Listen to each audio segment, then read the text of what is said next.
A'udzubillahi minasyaitonirrajim. Bismillahirrahmanirrahim. Assalamualaikum warahmatullahi taala wabarakatuh. Alhamdulillahi rabbil alamin wassalatu wassalamu ala asyrafil mursalin wa ala alihi wa sahbihi ajma'in.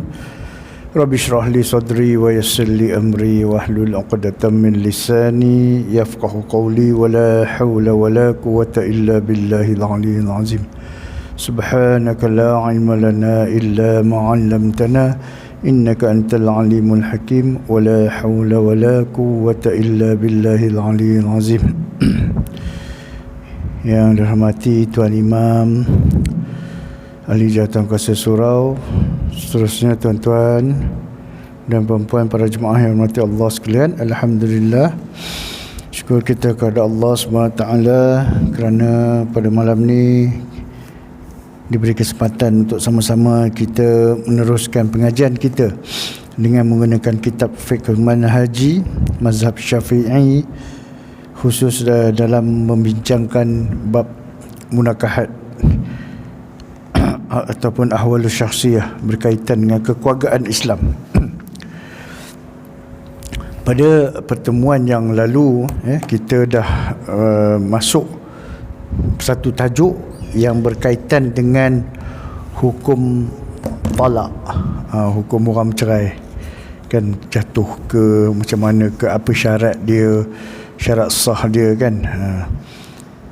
Bukan orang kata semua orang boleh tukang talak. Kalau dia tak ada ikatan nikah, dia tak boleh dia talakkan orang pula, kan, dia talakkan orang, tak boleh. Jadi di antara syarat sah dan jatuh talak tu, pertama dia mesti berlaku akad nikah yang sah. Jadi dua orang ni dah memang jadi suami isteri yang sah, kan, dua-dua suami dan isteri tu dah jadi suami isteri yang sah.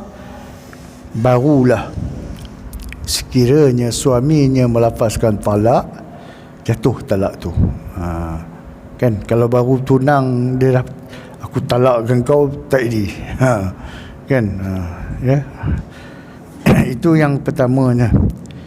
Yang keduanya, suami sempurna akalnya. Sempurna akal dia.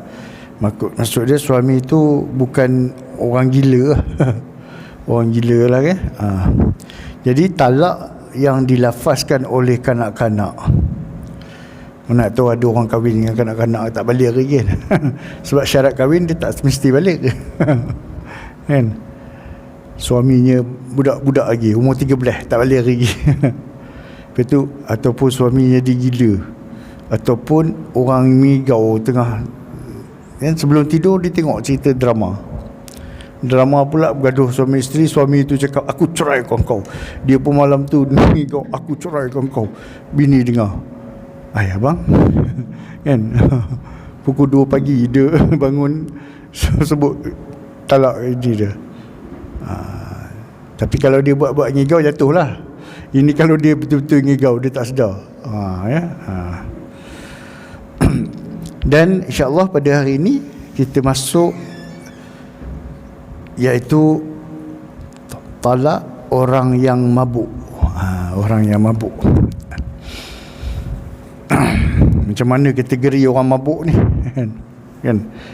Orang yang mabuk kerana ubat yang terpaksa digunakan atau dipaksa minum sesuatu yang memabukkan dengan ugutan, atau sesuatu yang memabukkan dimasukkan ke dalam perutnya, maka hukumnya sama seperti kanak-kanak, orang tidur atau lupa disebabkan uzur syar'i dalam semua keadaan. Dia pergi hospital, kan, katalah biasanya kalau orang yang lepas operation ni memang tak sedar apa, kan. Dia kena abuse dah, ataupun dia dapat ubat yang dos dia kuat tu, dia bangun-bangun tu dia mamai, tak sedar, kan. Dengar-dengar bising-bising sebelah, isteri cakap pun dia rasa macam isteri dia marah dia, padahal kawan dia kejut dia je, kan. Oh, aku ceraikan kau, dia maka yang tu tak diambil kira, ya. Tak diambil kira.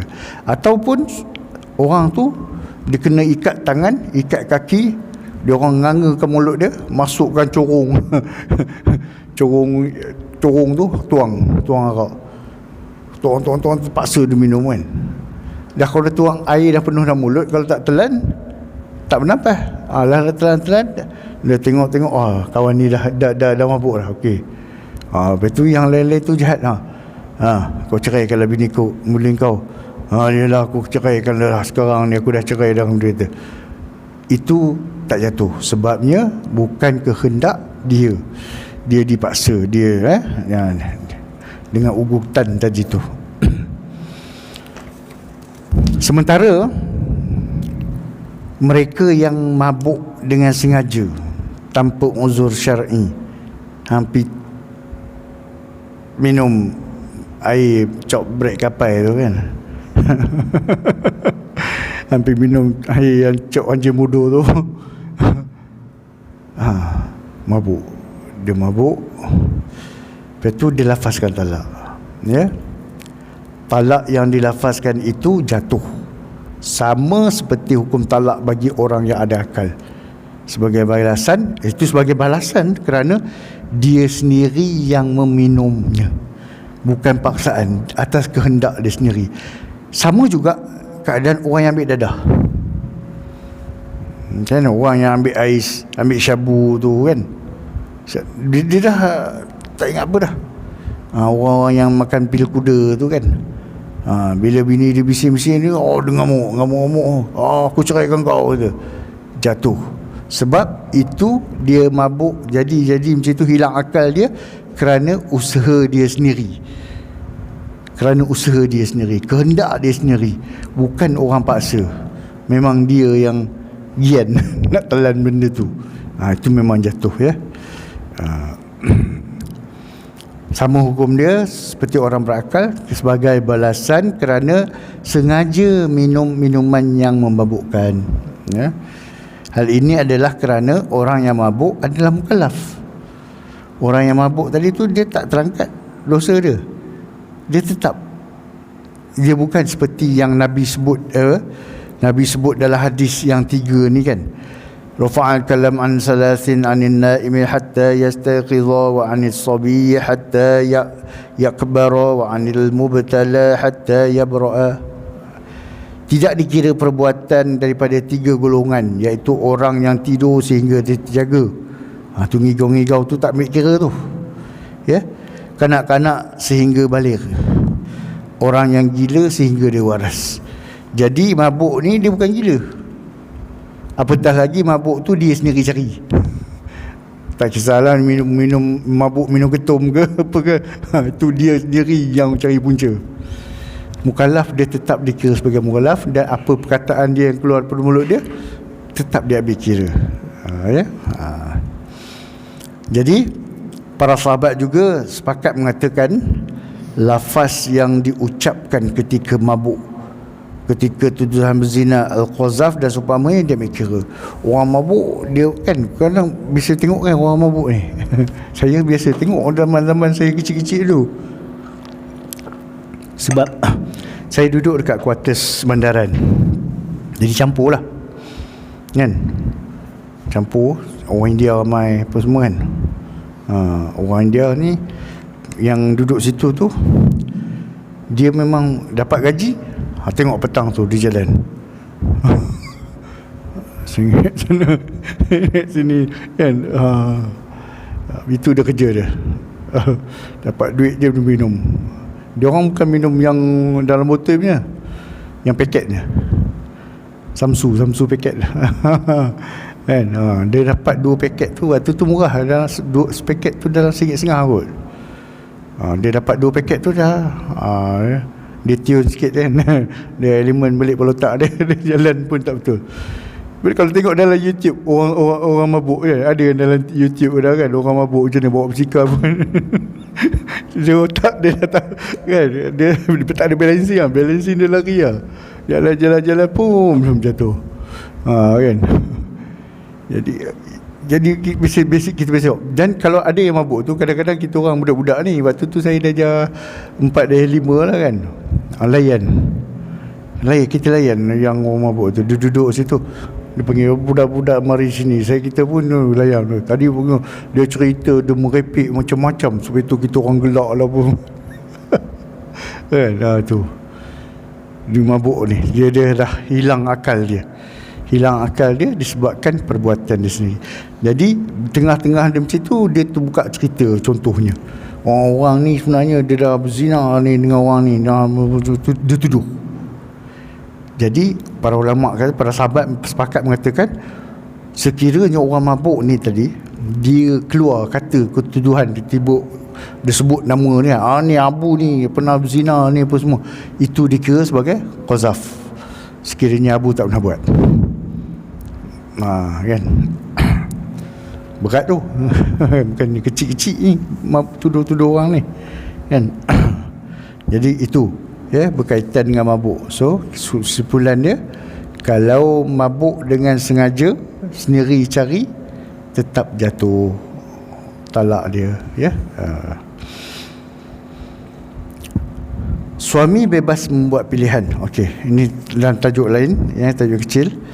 Tidak jatuh talak bagi orang yang dipaksa. Walau bagaimanapun pasangan itu mestilah dengan syarat-syarat berikut. Orang yang dipaksa jatuhkan talak tidaklah jatuh, tapi syarat dia ada. Bukan orang paksa, kau jatuhkan talak bini kau, tulis. Dia tulis, aku ceraikan dia. Tak boleh, dia kena ada syarat-syarat dia. Pertama dia, paksaan itu memang tidak berhak dilakukan. Jika sebaliknya, seperti suami yang memudaratkan isterinya dan hakim memaksakan jatuhkan talak, maka talak tersebut jatuh. Contoh, paksaan itu memang tak berhak dilakukan. Dia paksa, orang kata apa? Kalau tak, mengancam dia lah kan. Terpaksa buat. Ataupun paksaan itu dengan ugutan secara langsung kepada suami yang boleh membawa kemudaratan serius. Kan dah letak parang kat tengkuk, dah ada tekannya, kau ceraikan bini kau sekarang. Kau tak aku sembelih, dia serik sikit, dah rasa luka kan. Aku cerai, tapi tak jatuh. Sebab itu dia dah sampai tahap memudaratkan. Contohnya ancaman bunuh, dia kata tadi, memotong anggota badan, pukulan yang menyakitkan. Dia titik yang tangan ni pakai hammer, gila sakit weh. Kan? Tu suruh paksa. Kalau kita dah tangan terikat, nak lawan macam mana kan? Tapi orang yang mendera orang ni sebenarnya penakut. Tahu tak? Kalau gentleman, one by one, lepas tangan. Siapa kalah siapa menang lain cerita. Kan? Ini kau ikat orang tu, kau pukul, kau penakut sebenarnya. Kalau kau gentle, lepas. Kita ngadap seorang-seorang kan. Lepas tu dia bawa lah 3-4 orang, kita seorang kena ikat pula tu kan. Kalau nak, lepas lah.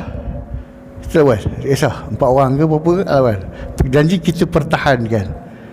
Kurang-kurang mati syahid dah tu. Kan. Ini penakut sebenarnya. Penakut. Orang yang buli-buli orang ni sebenarnya dia penakut. Dah ikat-ikat orang, pukul-pukul orang. Bagi orang yang terhormat dan berkedudukan, pukulan dan siksaan yang sedikit juga dianggap mendatangkan bahaya secara langsung kepadanya. Katalah dalam orang kampung ni kan, dia ni orang yang paling dihormati, kedudukan tinggi, dia orang paksa dia, orang ikat dia, orang rotan punggung dia banyak kali kan. Bagi kita rotan apa ada kan, tapi level orang macam ni yang kedudukan tinggi, yang dihormati dalam masyarakat, contohlah Pak Menteri ke kan, ada orang tangkap rotan-rotan suruh ceraikan, itu kalau dia diceraikan tak jatuh.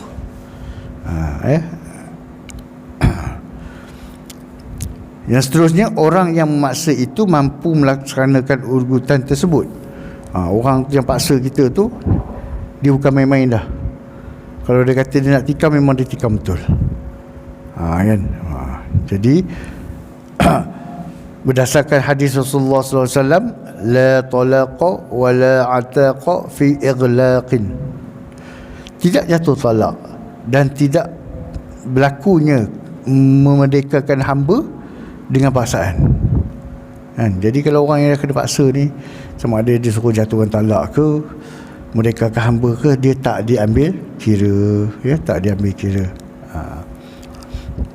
Begitu juga hadis Rasulullah sallallahu alaihi wasallam bersabda, innallaha tajawaza an ummatil khata'a wan nisyana wa mastukrihu alaih. Sesungguhnya Allah tidak menghukum umatku dengan perbuatan yang tidak sengaja, terlupa atau dipaksa. Kan? Jadi Allah tak ambil kira lah kalau berlaku. Contohnya dalam bulan puasa, biasanya miss tu hari pertama puasa biasa kan, tapi kalau hari 10 puasa dia buat lupa tu, itu bukan dia tu. Itu jarang tu. Biasanya hari pertama atau hari kedua puasa tu kemungkinan berlaku. Kan? Kita biasa pagi-pagi nak pergi kerja tu, pergi cari air kosong lu minum segelas. Pagi tu kita pun dah minum habis segelas. Aku puasa, itu rezeki lah tu. Kan Allah tak ambil kira lah. Sebab apa? Dalam ni disebutkan tidak, Allah tidak menghukum, maksudnya Allah tak bagi dosa lah pada umat Nabi Muhammad pada perbuatan yang tidak sengaja, ya, ataupun dia terlupa ataupun dipaksa. Jadi pada hal suami yang dipaksa tu tadi, tidaklah jatuh talak dia. Sekiranya paksaan itu sampai tahap memudaratkan diri dia, juga nyawa dia, dan menyakitkan dia, yang kesakitan yang melampau, kan? Seterusnya, yang keempat, suami yang dipaksa tidak melakukan perkara yang lebih daripada yang dituntut. Ini kes suami dia pula. Sekiranya suami tu, orang tu paksa, kau ceraikan isteri kau dengan talak 1, kan? Tapi suami dia pula lebih, aku ceraikan isteri aku talak 3. Yang tu lain cerita, yang tu jatuh. Sebab orang suruh 1, dia bantai 3 tu, kan? Ya? Jika dipaksa menceraikan isteri dengan talak 1, atau dipaksa cerai dengan tanpa menentukan bilangan, suami pula ceraikan dengan talak 2 atau 3, maka talaknya jatuh. Kalau dia suruh cerai lah, umum je, kan? Kalau kali pertama cerai, tetap jatuh 1. Kalau dia kata aku ceraikan talak 1 pun jatuh 1. Tapi kalau dia kata 3, padahal orang tu suruh ceraikan je, dia pula lebih-lebih, kan? Dia nak guna alasan saya kena paksa dia, kan? Padahal memang dah lama geram kat bini dia, tak nak lah. Inilah cari peluang dia tu, kan? Ya. Jadi kalau dekat dalam situ, dia lebih pada orang yang orang minta, tu maksud, maka jatuhlah talak tadi, ya.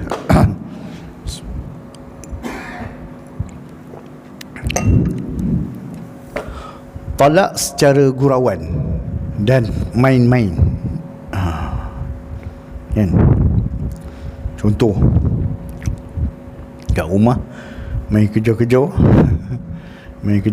ke, kita main kita main kejar-kejar, ceraikan you. Okey, lari-lari you. Okey, ceraikan you. Main-main pula. Apa hukum dia?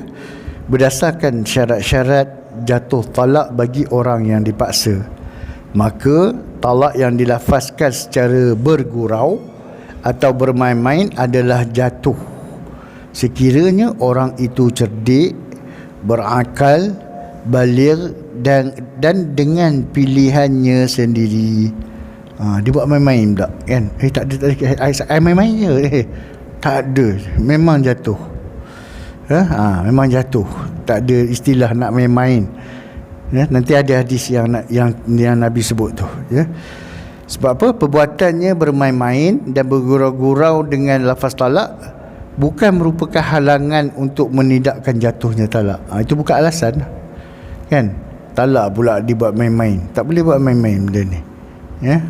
Dia benda tu kalau boleh lah bagi kita, bila kahwin tu benda tu tak, lafaz tu kalau boleh kita buang jauh-jauh pada mulut kita, kan? Kita buang jauh-jauh daripada mulut kita, agar jangan kita terlafaz pada isteri kita, ya. Hal ini berdasarkan hadis daripada Abu Hurairah radhiyallahu an, bahawa Rasulullah sallallahu alaihi wasallam bersabda, thalathun jidduhunna jiddun wa hazluhunna jiddun an-nikah wat-talaqu war-raj'ah. Maksudnya 3 perkara yang jika dilakukan secara bersungguh-sungguh dia akan jadi benar, dan jika dilakukan secara gurauan pun dia akan jadi benar, iaitu nikah, talak dan rujuk. Ya, so 3 perkara ni jangan buat main. Contohlah nikah, kita berlakon yang heroin dia tu berlakon, bapak dia pun berlakon, dan dalam filem tu dia jadi bapak padahal memang betul bapak betul. Jadi ada scene dia nikahkan kita, aku nikahkan engkau dengan anak aku dengan mas kahwin kita pun aku terima, lepas habis syuting boleh buat balik. Sebab bapak dia betul yang nikahkan kan, sebab bapak dia betul yang nikahkan. Ataupun pasangan suami isteri berlakon dalam satu drama, pengarah pula pengarah filem yang buat skrip tu tak apa nak cerdik, dia masukkan ada term yang aku ceraikan kau, padahal mereka memang suami isteri, dan dalam filem tu pun berlakon jadi suami isteri. Aku ceraikan kau, jatuh. Jatuh. Begitu juga rujuk, ya. Jadi jangan buat main lah.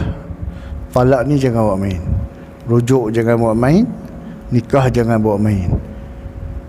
Gurau-gurau pun jadi, sungguh-sungguh pun jadi.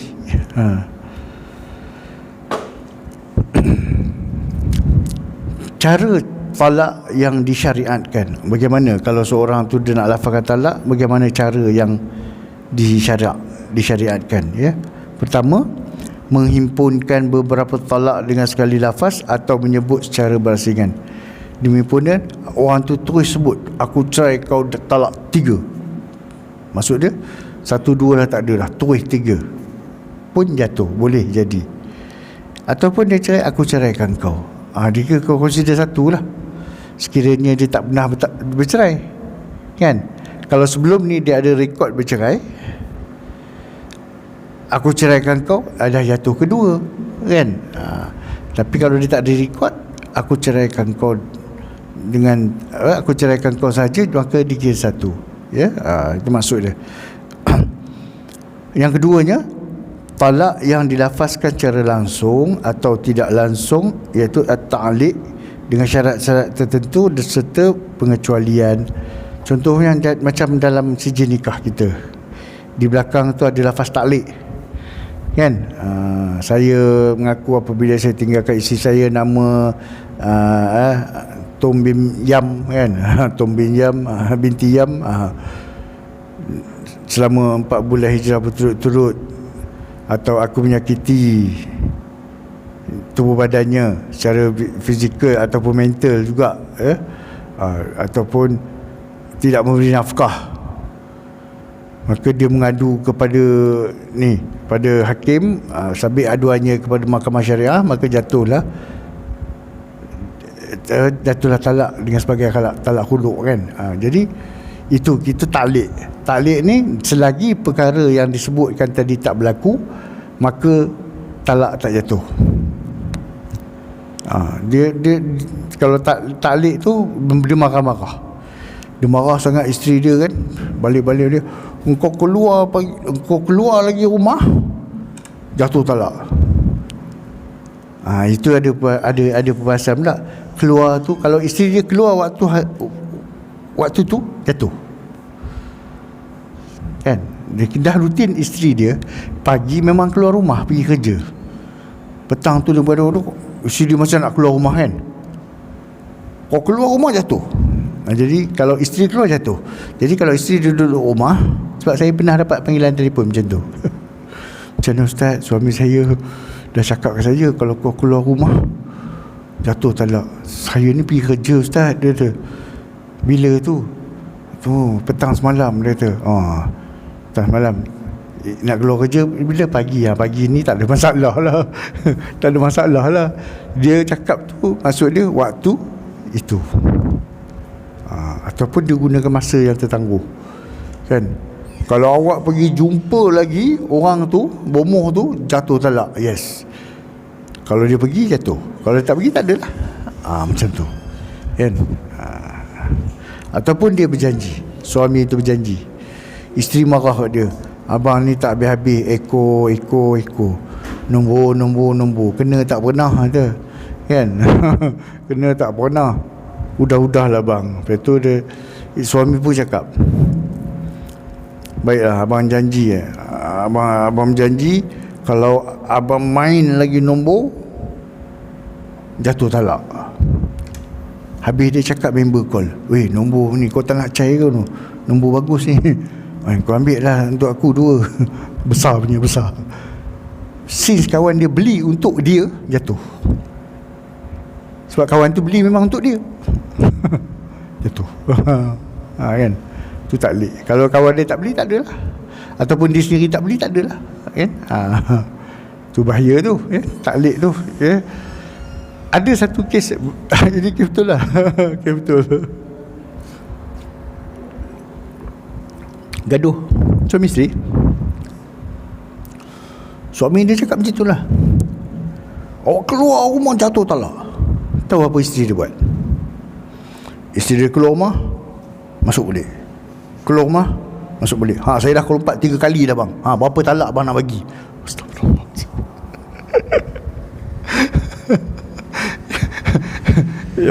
Itu orang perempuan, dia fikir waktu tu. Dia keluar rumah, masuk balik. Keluar rumah, masuk balik. Allahu Akbar. Macam-macam perangai orang, kan. Dia ke macam tu pula, sampai macam tu, kan. Dia kalau sekali keluar tu habis lah. Dah habis lah, kan. Habis lah. Bukan dia masuk tu talak, taklid tu naik balik, tak. Habis lah, kira habis lah. Dia sekali lepas tu habis lah, kan. Okey.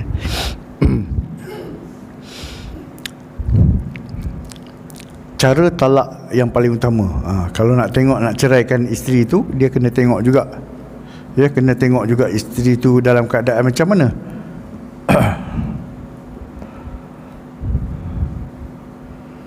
Nak tengok isteri tu macam mana, ya. Cara nak talak tu, jangan main lapas talak je terus, ya. Tengok keadaan diri isteri tu macam mana. Cara talak yang paling baik menurut syarak, cuma talak ni memang hukum. Kita janganlah pandang sini sangat orang yang bercerai ni, tak, ya. Sebab itu memang syariat, kan. Seperti mana kahwin tu disyariatkan, cerai juga disyariatkan. Cumanya Allah tak suka cerai ni.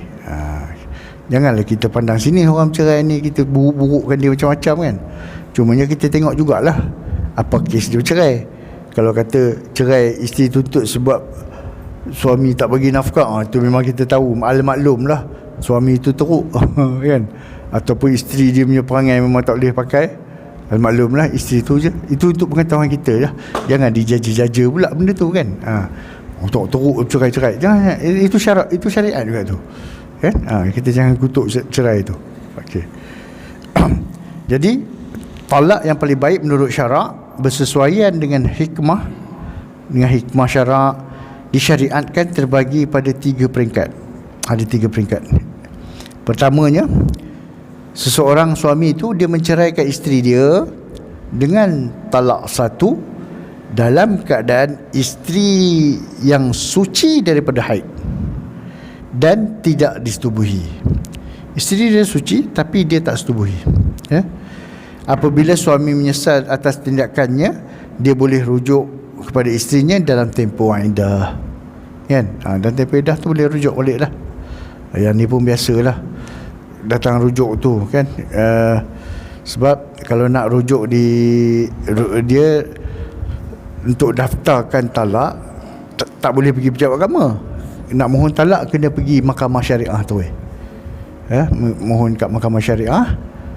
Kemudian apabila suami itu dah lafaz talak, ataupun jarang yang dah lafaz lafaz kat mahkamah. Biasanya kes yang suami dah lafaz kat rumah, baru datang tanya, kita minta dia pergi ke mahkamah.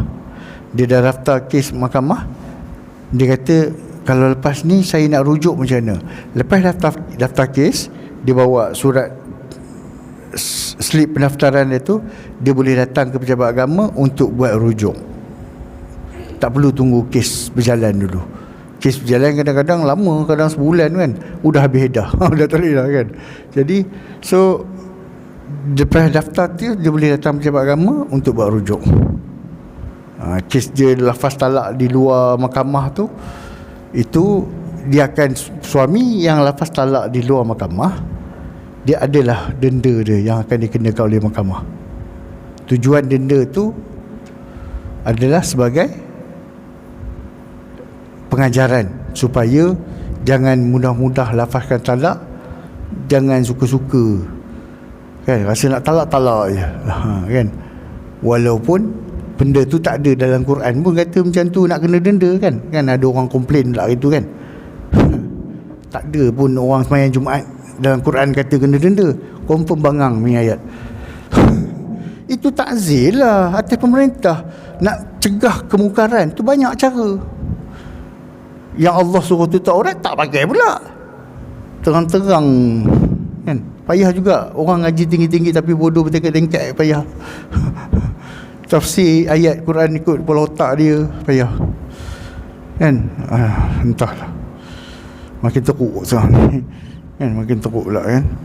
Itu atas dinamakan takzir, pengajaran lah. Sama tu, itu kita bawa kereta laju kena saman, tak ada orang komplain pun. Ada dalam Quran ada sebut? Tak ada. Sama lah, tak? Tak tahulah jadi tujuan dia tu, denda tu untuk bagi pengajaran lah. Kalau nak tak lafaz talak, biarlah dalam mahkamah. Sebab ada berlaku talak, rujuk, talak, rujuk, talak, rujuk. Dah habis 3 talak pun dia rujuk sendiri-sendiri. Tak, ini cerita betul. Dia datang jumpa saya. Kami kira ustaz macam dah habis talak, tapi saya rasa belum lagi. Korang tak daftar ke? Tak, kami rujuk kami je.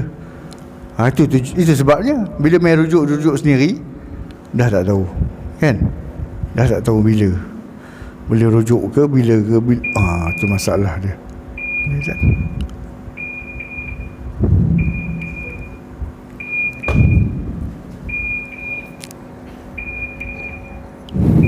Yang kedua, jika suami ingin menceraikan sekali lagi, dia boleh melafaz talak kedua. Sebab tadi kalau dia jatuhkan talak tadi tu, apabila dia jatuhkan talak pertama tadi tu dalam keadaan suci, dia rujuk kan. Okey, kalau selepas tu, kalau dia ingin ceraikan lagi, dia boleh lafazkan talak kedua. Yang ketiganya, selepas itu suami masih lagi ada satu lagi talak. Sebab talak ni dia ada 3, tapi 2 sahaja yang boleh dirujuk. Seperti mana dalam Al-Quran sebutkan, at-talaqu marratan fa imsakum bima'rufin aw tasrihum bi ihsan. Talak yang boleh dirujuk ni ada 2. Jadi selepas pada tu, kalau dah tak boleh nak rujuk, lepaskan secara baik. Ia menjadi tidak boleh dirujuk semula kerana status talak itu adalah talak bain. Bain tak boleh dirujuk lagi dah. Melainkan apa hukuman dia tu? Bukan hukuman lah, itu apa yang perlu dia ni, kalau dia nak balik kat isteri dia, melainkan selepas bekas isteri itu berkahwin dengan suami lain dengan perkahwinan yang sempurna mengikut syarak kan. Dalam Quran sebut tu, at-talaqu marratan fa imsakum bima'rufin aw tasrihum bi ihsan. Talak yang boleh dirujuk ada 2 kali. Setelah itu boleh rujuk lagi dengan cara ma'ruf ataupun menceraikannya dengan cara baik. 2 kali, 1, 2 boleh rujuk. Ketiga tu tak ada lah, lepaskanlah. Sebab benda ni berlaku juga ni. Mungkin saya pernah cerita kot, bergaduh bersiri dalam masa Sabtu Ahad tu habis 3 talak. Cerita betul. Pengadu datang, dia 2 orang, suami isteri datang jumpa saya. Macam mana kami gaduh hari Sabtu pagi, tengah hari, gaduh, isteri peruk. Isteri kalau gaduh, dia memang, betul tak? Kalau bertengkar dengan isteri perempuan ni, kalau bertengkar dengan dia, silap ke apa, dia akan peruk suruh cerai. Kita lelaki ni kena cerdik lah. Buat tak tahu hari Sabtu mana ada mahkamah buka, lain kali lah kan. Dia lepas talak satu. Lepas tu malam tu dia baik balik. Lepas tu esok pagi sambung pula. Gaduh, jatuh talak kedua. Lepas tu dah baik balik. Malam tu gaduh lagi. Habis 3. Ada sebab ada benda tu berlaku. Tuan punya badan datang jumpa saya sendiri dengan isteri dia. Saya kata kalau ikut saya ni memang dah habis dah. Tapi apa-apa pun saya kata sebab dia berjarak tu. Kan satu kata contoh, satu pukul 10 pagi. Kemudian satu lagi pukul 8 malam. Satu lagi besok pukul 6 petang. Jadi dia berjarak. Kan? Sebab ada yang ulama kata kalau lafaz 3 terus dikira 1. Ada ulama kata kalau lafaz 3 lah. Kan? Ini dia 3 lafaz dalam masa yang berbeza. Bagi saya habis lah. Saya kata apa-apa pun pergi mahkamah lah, ikutlah apa yang hakim nak bagi. Kan? Memang tak boleh rujuk. Tak boleh rujuk. Memang tak boleh rujuk lah kalau confirm 3 tu ya. Itu bahayanya. Kan? Itu yang kita risau tu, kadang-kadang main lafaz ikut suka-suka je. Payah juga. Payah juga kan. Wallahu a'lam. InsyaAllah kita sambung pada pertemuan yang akan datang insyaAllah ya. Mudah-mudahan kita dapat sama-sama manfaatnya. Bismillahirrahmanirrahim. Alhamdulillahirabbil alamin wassalatu wassalamu ala asyrafil anbiya'i wal mursalin wa ala alihi washabbihi ajma'in. Allahumma faqihna fid din wa 'allimna ta'wil. Allahumma shrah bil Qur'anil 'azim sudurana wa 'azzim bihi ujurana wa hassin bihi akhlaqana wa nawwir bihi qulubana wa quburana ya Allah ya Karim bi rahmatika ya arhamar rahimin. Wa sallallahu ala sayyidina Muhammad wa ala alihi washabbihi wasallam. Walhamdulillahi rabbil alamin.